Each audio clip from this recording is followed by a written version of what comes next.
দেখেন ভেতরে একটু বড় একটা ফুটা। আজকে পেলাম মামার কি খবর দেখি শুনি কি বলে। মামা কি অবস্থা? হ্যালো মামা। তোর কি খবর? কালকে নিয়ে গেল, আজকে আবার কি হলো এটা? আরে মামা এটা তো গন্ডগোল লাগে গেছে। কি রকম? এই আপনি কাল দিলেন এটা, হুম, এটা তো আমাকে দিলেন। আচ্ছা এটা তো আমি বুঝতেছি না, এটা তো ইঞ্জিল খারাপ না কি খারাপ এটা আমি বুঝলাম না।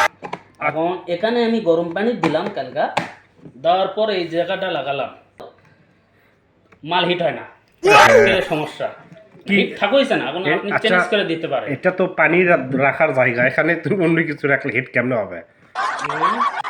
হ্যাঁ অবশ্যই, এখানে গরম পানি দিলাম, তারপরে এখন বাচ্চাকে খিলাবো, খিলানোর পর দেখি মাল ঠান্ডা। আচ্ছা, মাল ঠান্ডা হলে কেমনে হয়? কারণ এতগুলো টাকা নিল, মাল চেঞ্জ করে দিতে হবে। চ্যালেঞ্জ করে দিচ্ছি, সমস্যা নাই। আর কি সমস্যা? আর সমস্যা মামা যে আপনি দেখেন ভেতরে একটু বড় একটা ফুটা, এত বড় ফুটা, ফুটা, এত সব। ফুটা হলে পানি কেমনে হিট হয় কোন?